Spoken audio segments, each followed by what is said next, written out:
안녕하십니까 여러분. 앵콜을 해도 앵콜곡이 안 나오네요.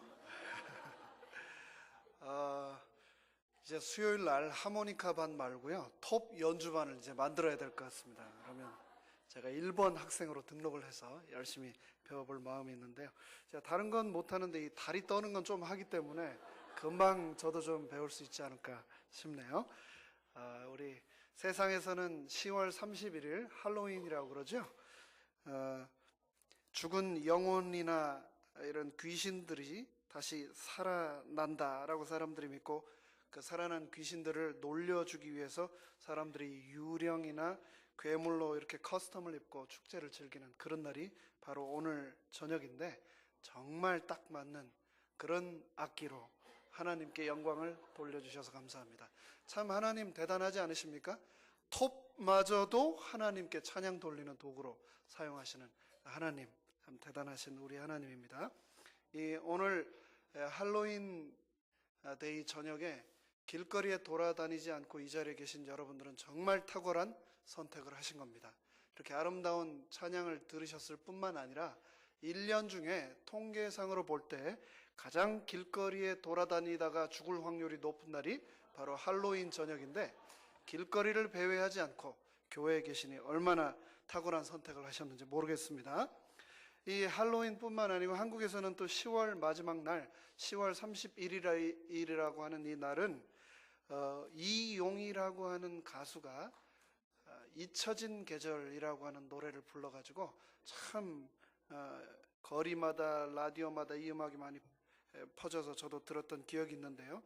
지금도 기억하고 있어요. 10월의 마지막 밤을 쭉 하면서 불렀던 그 노래가 생각이 납니다. 오늘 이 날이, 이 저녁이 여러분께는 어떤 의미가 있습니까? 어떤 날입니까? 제가 저희 집사람한테 오늘이 무슨 날이냐고 물었더니 아주 특별한 날이래요. 그래서 무슨 날이냐라고 물었더니 자기 생일이래요. 근데 태어난 생일이 아니고 침례 생일이 오늘이랍니다. 할로윈데이. 그래서 오늘이 여러모로 의미가 있는 그런 날이구나라는 생각을 했는데, 오늘이 여러분께는 무슨 날이십니까? 인생이 하루하루가 다 소중한 날입니다. 그렇죠? 그런데 오늘 이 밤이 예수님 때문에 우리 모두에게 아주 특별하고 소중한 밤이 되기를 간절히 바랍니다. 네.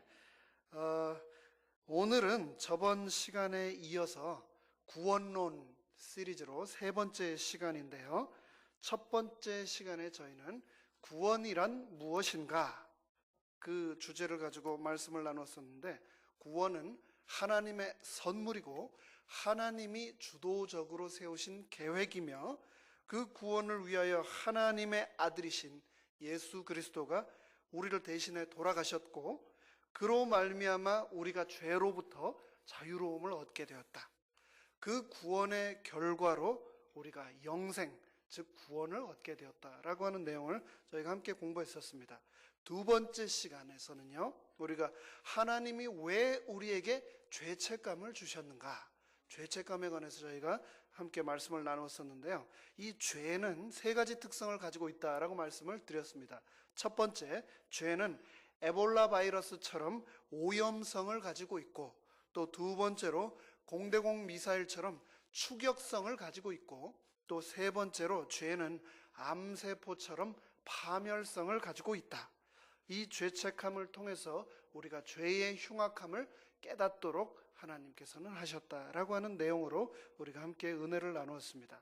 오늘은 그 세 번째 시간으로 죄에서 우리가 용서받는 길이 무엇인가, 죄에서 우리가 용서받을 수 있는 유일한 길은 뭐라고 얘기하고 있습니까? 회개이다 라고 말을 하고 있습니다. 그래서 회개라고 하는 주제로 구원론 세 번째 시간 저희가 함께 은혜를 나누도록 하겠습니다. 사람은 누구나 죄를 짓습니다. 그 죄 때문에 우리는 근심을 하게 됩니다. 그런데 우리가 그런 근심을 하는 것이 하나님의 뜻일까요? 아닐까요? 그런 죄 때문에 우리가 회개를 해야 되는데, 회개의 필요를 여러분은 느끼십니까? 회개에 관한 설교를 들으실 때 여러분은 어떤 느낌을 받으십니까? 오늘 10월의 마지막 밤 어쩌려고 길거리 안 돌아다니고 교회 왔더니 회개 얘기하네, 회개 얘기. 아이고, 잘못 왔다. 이렇게 혹 생각하시는 분도 계실지 모르겠습니다. 제가 세미나리에 다닐 때 최희천 목사님이 저희에게 한번 설교를 하시면서 그런 얘기를 하시더라고요. 한 교회에서 주말 부흥회 집회 초청을 받아서 가셨답니다. 그런데 공항 픽업을 나오신 장로님이 차에 타자마자 누구의 사주를 받아서 이 교회에 오게 됐느냐고 묻더랍니다. 그래서 아무 그런 것도 없이 주말 부흥회 초청을 받아왔는데 그렇게 묻는 거예요. 그리고 설교를 주말 부흥회를 다 하셨는데 설교가 끝나자마자 누가 그 설교를 시켰느냐고 나에 대해서 지적을 하는 그런 설교를 했다는 거죠. 그리고 공항을 떠나가실 때까지 도대체 누구냐고 끝까지 이름을 밝히라고 막 집요하게 괴롭힘을 당했다라고 하는 그 말씀을 하시면서 이 회개라고 하는 주제는 정말 쉽지 않은 주제입니다. 이 주제로 우리가 말씀을 나눌 때 오해할 수 있습니까? 여러분은 제가 누구의 사주를 받아서 이 주제로 설교를 한다고 생각을 하십니까? 이 회개에 관한 말씀, 이 회개의 메시지는 가장 필요한 사람이 누구일까 생각을 해보니까 저더라고요, 저. 그래서 제가 회개에 관한 이 말씀을 준비하면서 제가 참 마음도 무거웠지만 많은 은혜를 또 동시에 받았습니다. 누구나 다 죄를 짓습니다. 그 죄 때문에 우리는 근심을 하게 됩니다. 그런데 그 근심이, 우리가 하는 그 근심이 하나님의 뜻일까요? 하나님의 뜻대로 하는 근심이라고 하는 게 있을까요? 성경 고린도후서 7장은 다음과 같이 말합니다. 고린도후서 7장 10절에서는 이렇게 말합니다. 하나님의 뜻대로 하는 근심은 후회할 것이 없는 구원에 이르게 하는 회개를 이루는 것이요, 세상 근심은 사망을 이루는 것이라. 고린도후서에 보니까 하나님의 뜻대로 하는 근심이라는 게 있습니까? 있습니다. 사도 바울이 이 고린도후서에서 뭐라고 얘기를 하고 있냐면은 근심이라고 다 똑같은 근심이 아니다라고 말하고 있는 겁니다. 어떤 종류의 근심이 있다고요? 두 가지. 첫 번째, 하나님의 뜻대로 하는 근심이 있고, 두 번째, 세상 근심이 있다라고 말을 하고 있는 것입니다. 가려 뽑은 기별 1권 365페이지에는 이렇게 말합니다. 하나님의 뜻대로 하는 근심을 가려 뽑은 기별에서는 뭐라고 얘기를 하고 있냐면은 경건한 슬픔이다 라고 얘기를 하고 있습니다. 하나님의 뜻대로 하는 근심이 뭐라고요? 경건한 슬픔이다 라고 얘기를 하고 있는데, 제가 요약을 한 겁니다. 한마디로 얘기하면 이 하나님의 뜻대로 하는 근심을 통해서 우리가 회개를 하게 되고, 결국 이 회개를 통해서 우리가 구원을 얻게 된다는 말씀입니다. 목사에게 보내는 권면 448쪽에는요 또 다른 근심, 두 번째 세상 근심에 대해서 이렇게 또 말하고 있습니다.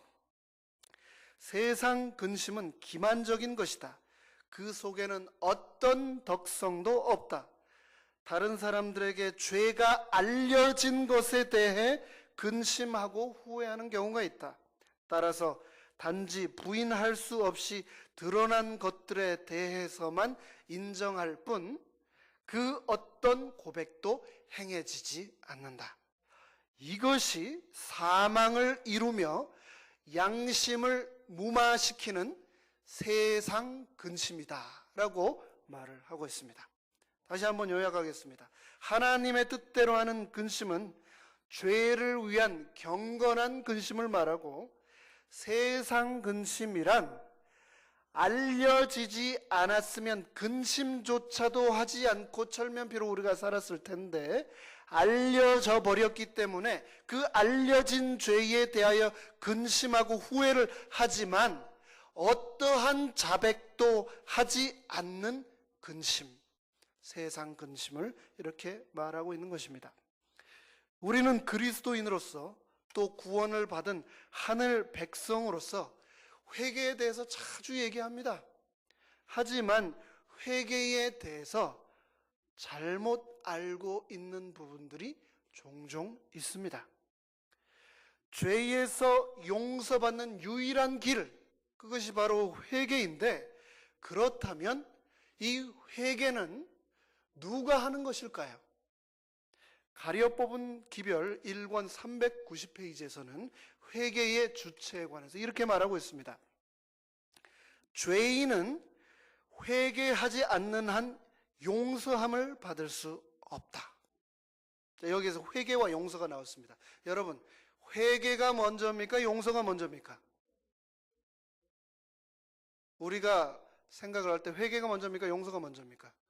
내가 회개를 하지 않을지라도 하나님은 이미 용서를 하셨습니다. 용서는 이미 우리에게 다 주어져 있어요. 그렇죠? 그럼에도 불구하고 왜 회개를 해야 되는가 얘기를 하고 있는데, 죄인은 이미 주어져 있는 용서일지라 할지라도 회개하지 않는 한은 우리가 그 용서를 받을 수 없다.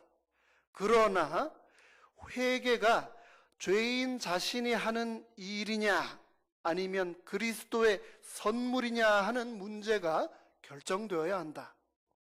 죄인이 그리스도에게 나오기 이전에 그의 마음속에 자신의 죄에 대한 가책으로 가득 차야만 하는가? 그리스도에게 나오는 제일 첫 단계는 하나님의 영의 이끄심을 받는 것이다. 뭐라고요? 제일 첫 번째 회개의 단계는 하나님의 영의 이끄심을 받는 것이다 라고 얘기를 하고 있습니다. 사람이 이 이끄심에 응할 때에 그가 회개하기 위하여 그리스도 앞으로 나오는 것이다 라고 얘기를 하고 있습니다. 여러분은 여러분 자신을 어떻게 평가하고 계십니까? 저는요, 제가 꽤 괜찮은 사람인 줄 알았습니다. 선한 사람이라면 이렇게 해야 한다라고 제가 알고 믿고 있는 것들을 다 행하며 살아왔다고 생각을 했습니다.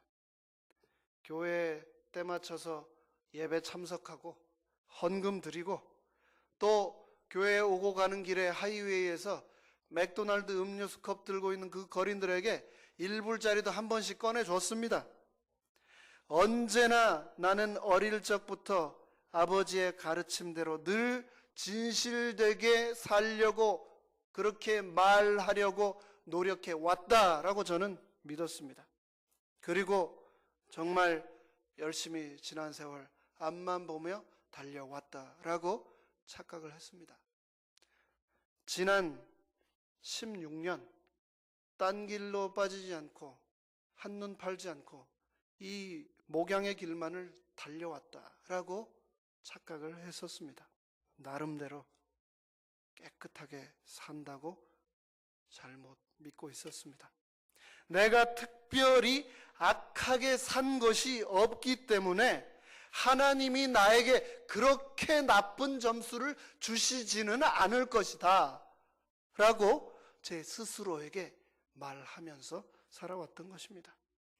그런데 가려 뽑은 기별에서 뭐라고 얘기를 하고 있냐면, 그런 마음이 가득 차 있다면 그런 사람은 결코 하나님의 영의 이끌림을 받을 수 없다라고 얘기를 하고 있습니다. 하나님의 영의 이끄심을 받지 못하고서는 회개하기 위해서 그리스도께 나갈 수가 없는데, 그렇게 내가 생각을 해왔으니 내가 진정한 회개를 했을까? 혹시 저 같은 착각을 하면서 살아오신 분 이 자리에 혹 계십니까? 내가 하나님을 찾아갔고, 내가 회개를 하였고, 내가 용서를 받았고, 그래서 내가 구원을 얻었다고 혹시 착각해 오시지는 않았습니까? 범죄를 한 이후 아담의 첫 번째 행동은 여호와 하나님의 낯을 피하여 동산 나무 사이에 숨는 것이었습니다. 그리고는 자신의 죄를 인정하지 않고 누구에게 돌렸습니까? 하와에게 돌렸죠. 그러자 하와는 그 죄를 또 누구에게 돌립니까?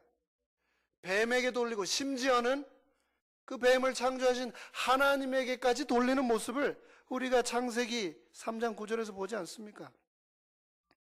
그런데 창세기 3장에 보니 범죄해서 숨어 있는 그들에게 그들을 먼저 찾고 부르신 분이 누구였습니까? 하나님이셨습니다. 내가 죄를 짓고 내가 하나님께 용서를 구하기 위해 회개하기 위해서 내가 하나님께 나아갔다고 생각을 했는데 범죄한 나에게 하나님이 먼저 다가오셨던 겁니다. 아담아, 내가 어디 있느냐?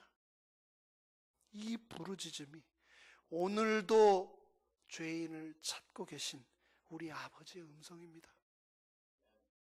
이 음성이 세상 소음에, 세상 욕심에, 세상 수많은 우리의 하늘 음성을 방해하는 사단의 도구들에 의해서 그 음성을 듣지 못하고 계시지는 않습니까?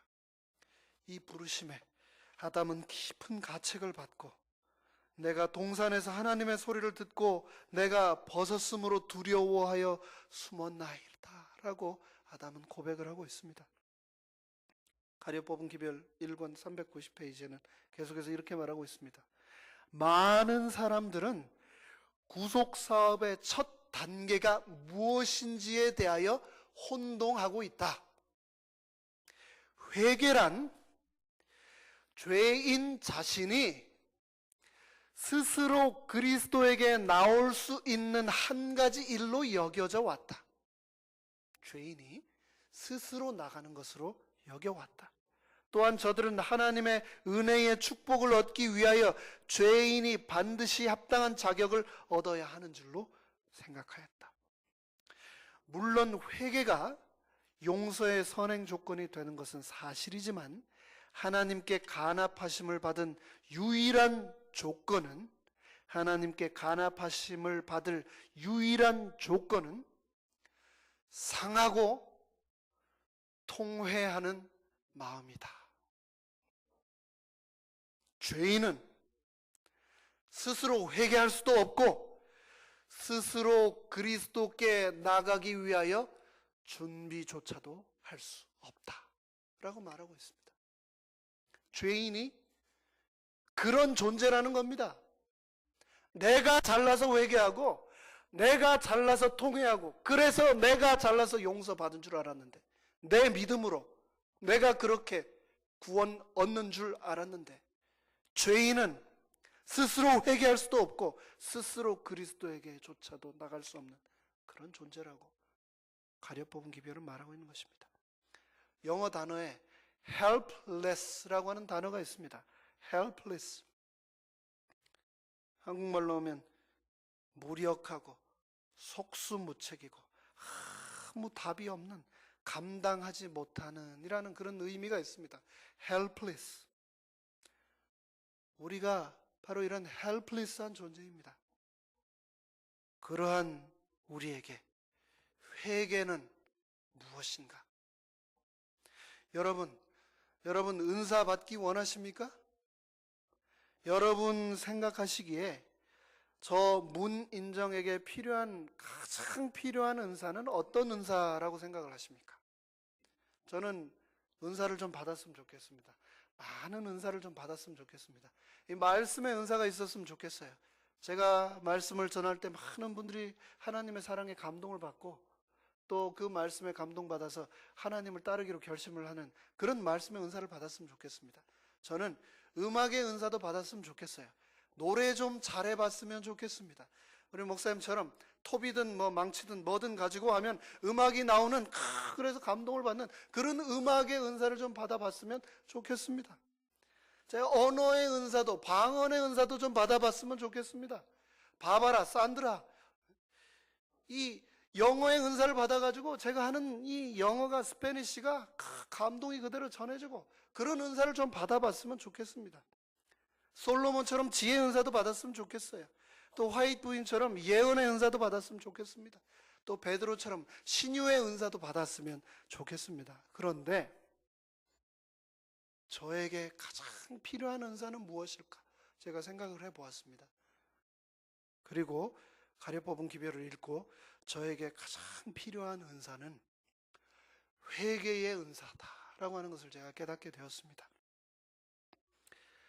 391페이지에서 이렇게 말합니다. 베드로는 제사장과 사두개 교인들 앞에서 명확하게 회개가 하나님의 선물인 사실을 증거하였다. 회개가 은사입니까?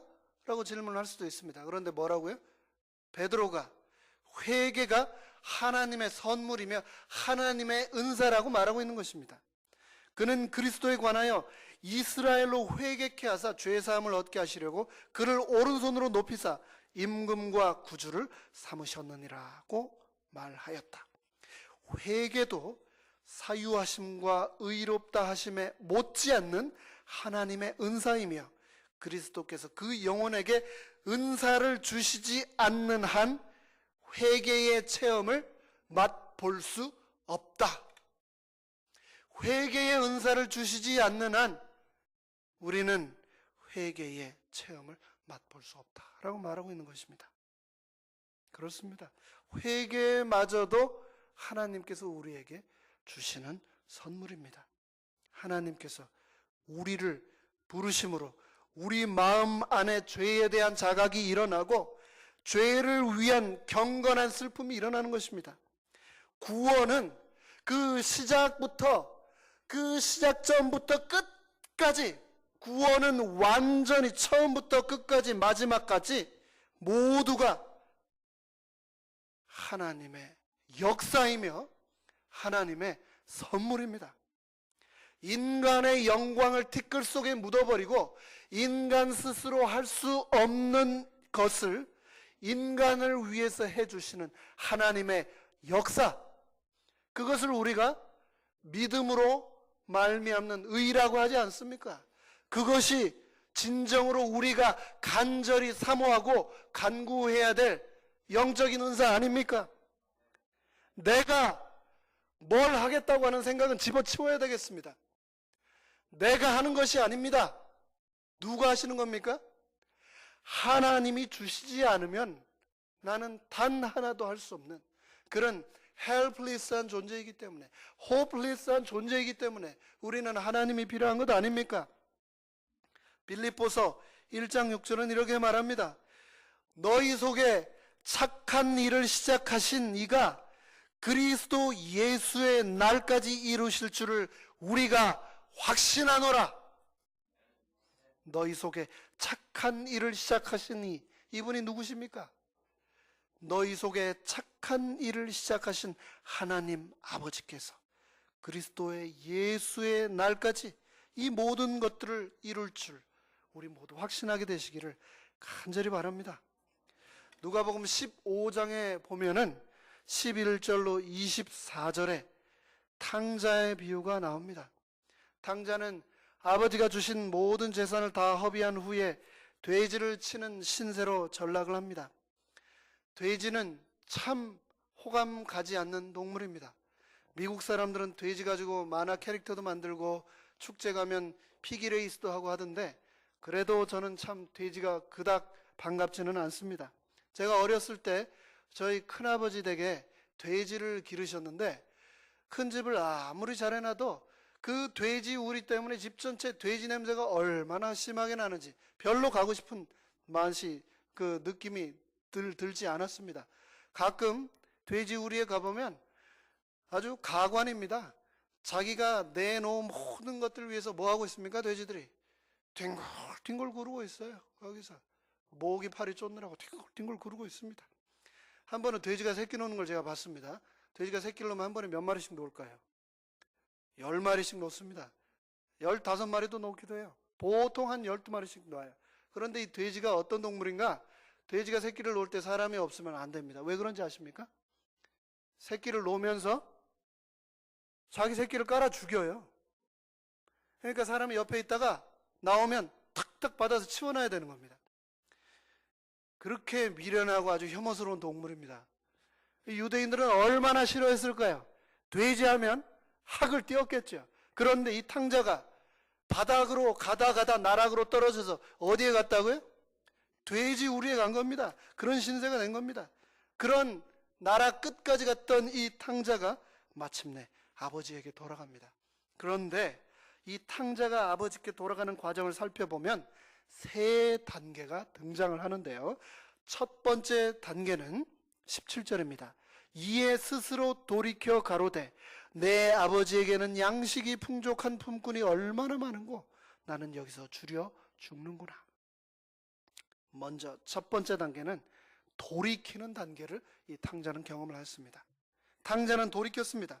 그는 자신이 하나님과 아버지께 죄를 지었다는 사실을 인정하고 돌이켰던 것입니다. 회개의 첫 번째 단계이죠.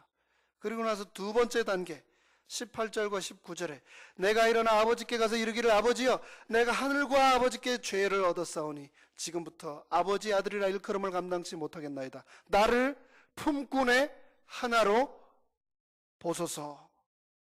그 다음에 탕자는 자신의 죄를 슬퍼하고 아버지께 자신의 죄를 어떻게 했습니까? 고백했습니다. 그렇죠?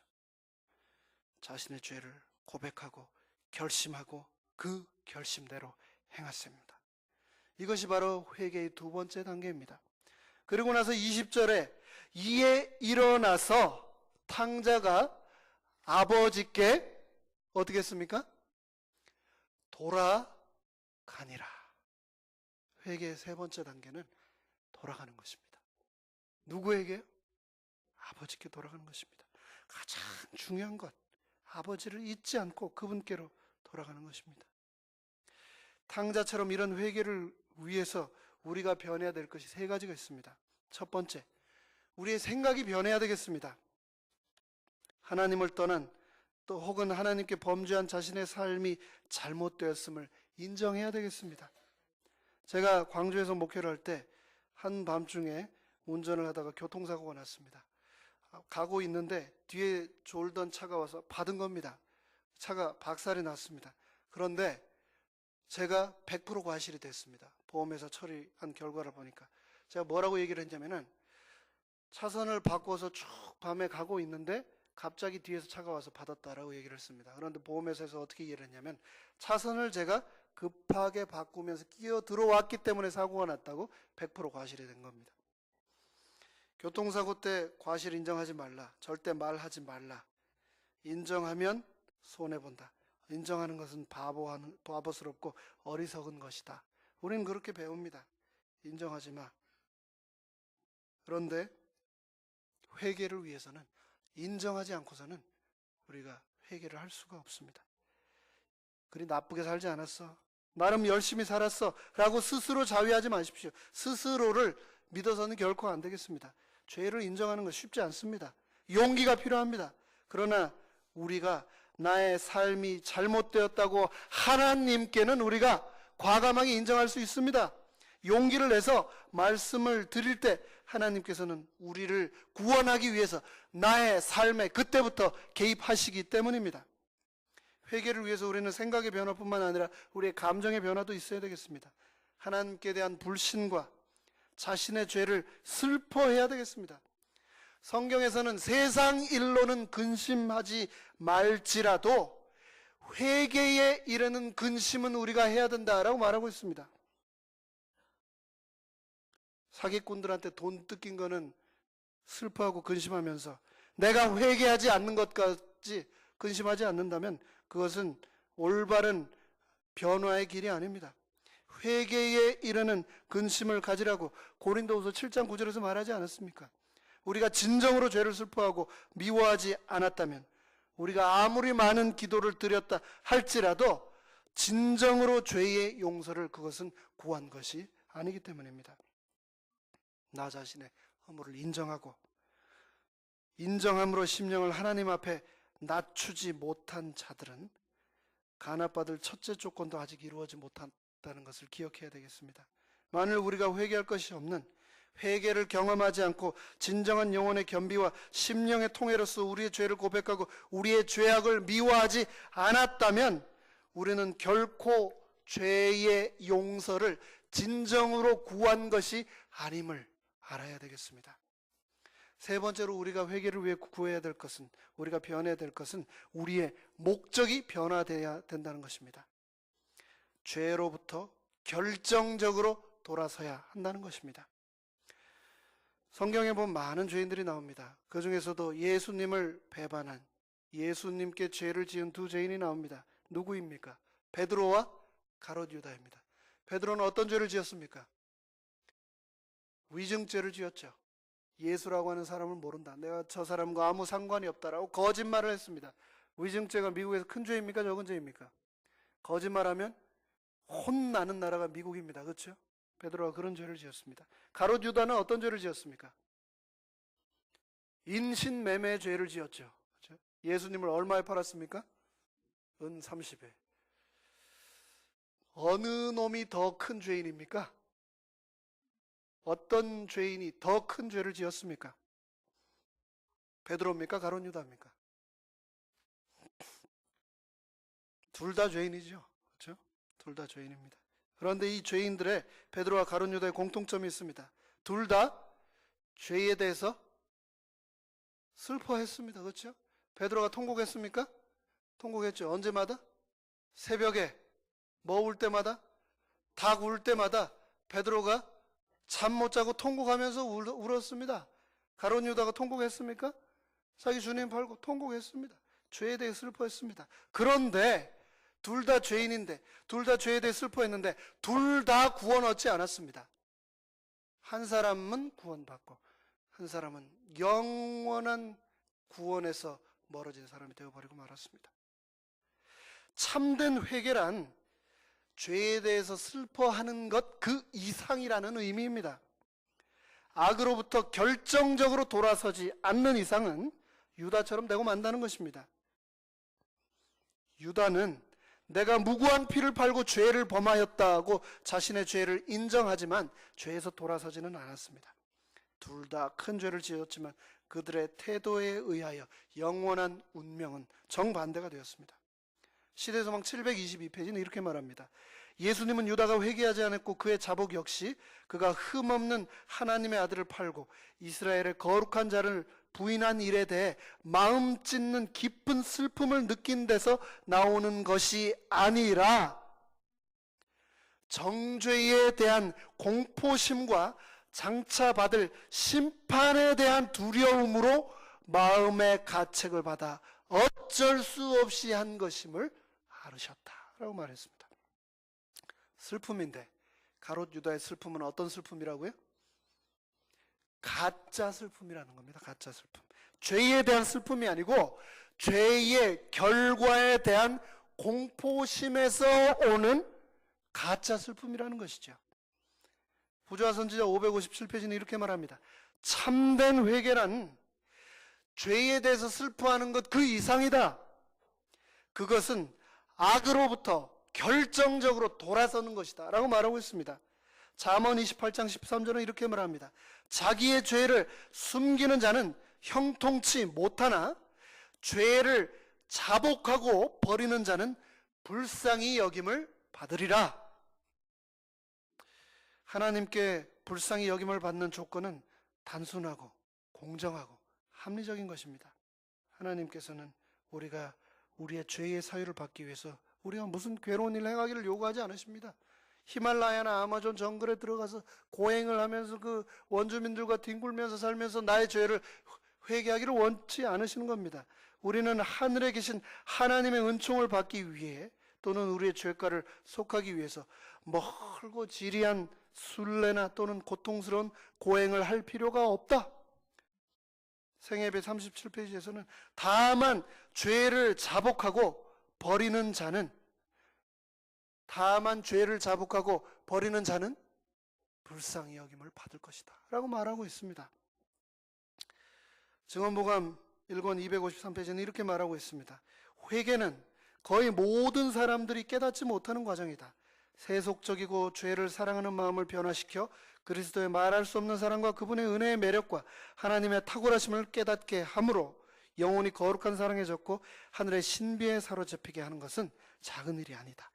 죄인이 이러한 일들을 이해할 때 그의 이전 생에는 가증하고 증오스럽게 보일 것이다. 그는 죄를 미워하고 하나님 앞에 그의 마음을 깨뜨리게 되며 그리스도를 영원의 생명과 기쁨으로 받아들이게 된다라고 말을 했습니다. 육신의 정욕, 안목의 정욕, 이 생의 자랑 등 지금까지 그리스도보다 더 좋아했던 것들은 이제 버려지고 그리스도께서 그의 생애의 매력이 되며 그의 기쁨의 극치가 된다라고 말을 하고 있습니다. 죄악에 대하여 이제 애통한다. 자기에 대한 사랑과 허영은 버려지고 그는 하나님을 향하여 살며 선한 일에 풍성하게 된다라고 증언봉합은 말을 하고 있습니다. 여러분, 제 죄가 용서를 받을 수 있을까요? 여러분의 죄가 용서함을 받을 수 있을까요? 용서받지 못하는 죄가 있을까요? 회개할지라도 영원히 용서받지 못하는 그런 죄 있습니까? 성경에서는 뭐라고 말하고 있습니까? 그런 죄가 있다 없다? 있다라고 말하고 있습니다. 그렇죠? 용서하시는 하나님께서조차도 용서하지 않으시는 죄가 있대요. 무슨 죄일까요, 그게? 마태복음 12장 31절에 이런 말하고 있습니다. 그러므로 내가 너희에게 이르노니 사람의 모든 죄와 회방은 사하심을 얻되 성령을 회방하는 것은 사하심을 얻지 못하겠고 성령을 거역하면 이 세상과 오는 세상에서도 사하심을 얻지 못하리라. 어떤 죄는 용서를 받지 못한다고요? 성령을 거스리면 용서받지 못한다라고 얘기를 하고 있습니다. 마가복음 3장 29절 누구든지 성령을 회방하는 자는 사하심을 영원히 얻지 못하고 영원한 죄에 처하느니라. 성령을 회방하는 죄는 영원히 용서받지 못한다 했는데 이 성령을 회방하는 죄라는 것이 어떤 죄인가? 성령의 사역을 고의적으로 사단에게 돌리는 것은 성령을 거스리는 죄입니다. 성령을 거역하는 죄라고 하는 것은 성령의 음성을 듣고도 거역하는 것입니다. 성령을 회방하는 죄라고 하는 것은 진리를 알고도 이를 범하는 죄입니다. 성령을 거역하는 죄는 회개로 부르시는 하나님의 음성을 듣고도 무시하는 죄입니다. 성령님을 내 마음에서 떨쳐 밀어내는 죄는 하나님께서도 용서하시지 못하는 그러한 죄라고 말하고 있는 것입니다. 이 세상에서 벌 중에 가장 큰 벌이 어떤 벌일까요? 제가 로즈미드에서 갈비 에버니로 내려가다가 킵 클리어 존에 정차를 해 있다고 경찰한테 티켓을 받았습니다. 태어나서 처음으로 티켓이 드디어 날라왔습니다. 날라오는 데까지가 더 조마조마해요. 한 달 넘게 제가 기다렸으니까요. 저 드디어 그 티켓이 와서 봤더니 벌금 238불을 내고 트래픽 스쿨을 다녀라 라고 이렇게 편지가 아주 친절하게 돈을 어떻게 내는 방법까지 아주 자세하게 기록이 돼서 왔더라고요. 그런데 제가 지난주 신문을 보니까 미국에서 한 40대 부부가 아동 포르노를 찍고 수백 년 형을 받았다고 신문에 이제 그 판결 기사가 나온 것을 봤습니다. 두 부부를 합쳐가지고 수백 년짜리 형을 받은 겁니다. 100년 형을 내도 감옥에서 못 나오는데 400년 형을 받았으면 감옥에 들어가서 죽고 남아있는 그 기간이 찰 때까지 그 뼈다귀도 감옥 밖을 못 나오는 것이 미국의 무서운 법 아닙니까? 죽어서도 그 감방을 못 떠나는 것입니다. 얼마나 무섭습니까? 그런데 벌 중에 가장 큰 벌이 어떤 벌일까? 성경에서는 하나님께서 우리에게 내리시는 벌 중에 가장 큰 벌이 어떤 벌인가? 내어버려 두시는 벌이라고 말했습니다. 로마서 1장 24절에 그러므로 하나님께서 저희를 마음의 정욕대로 더러움에 내어버려 두사 마음속에 더러운 정욕과 욕심이 가득 차 있는데 하나님이 가장 무서운 벌로 어떻게 하신 거예요? 내어 버려두시는 겁니다. 로마서 1장 26절 28절 부끄러운 욕심에 저희를 그대로 내어 버려두셨으니 그 상실한 마음대로 내어 버려두사 합당치 못한 일을 하게 하셨으니. 하나님, 왜 자꾸 내 마음에 회개하라고 불편한 음성을 주십니까? 마음 편하게 좀 살을게요. 왜 자꾸 저한테 죄책감을 주시는 겁니까? 그런데 그것이 하나님의 축복이라는 것입니다. 정말 무서운 벌은 뭐라고요?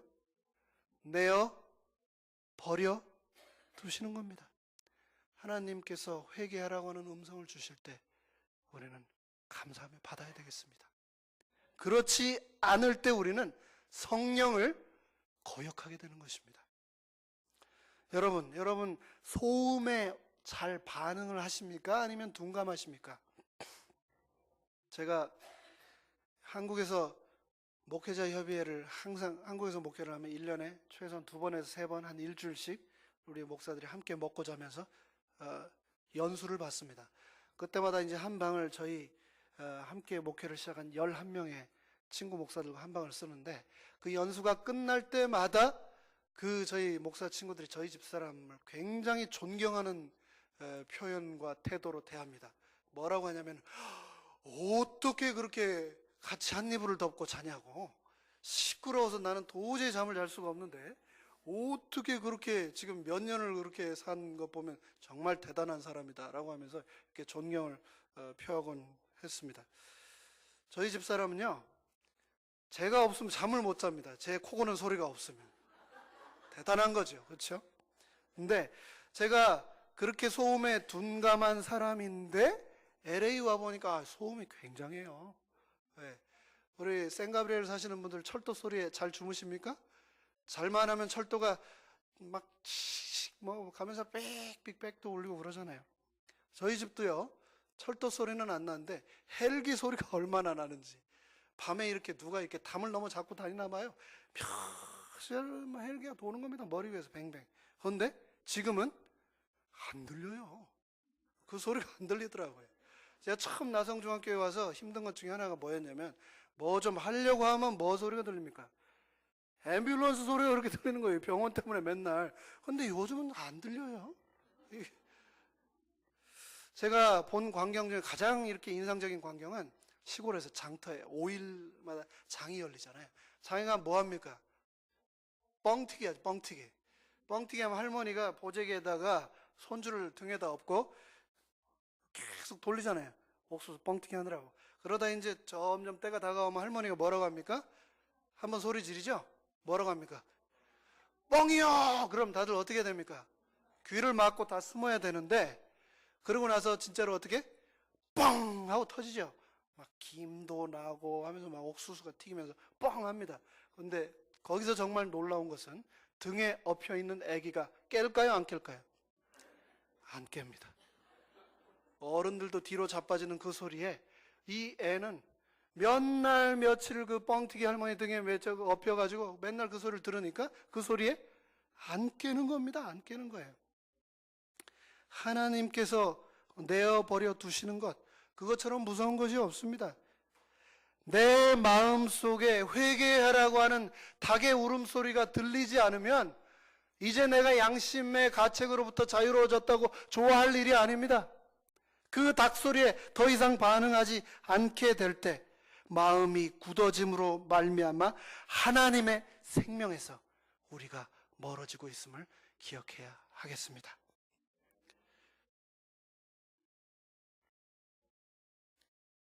큰일 났네.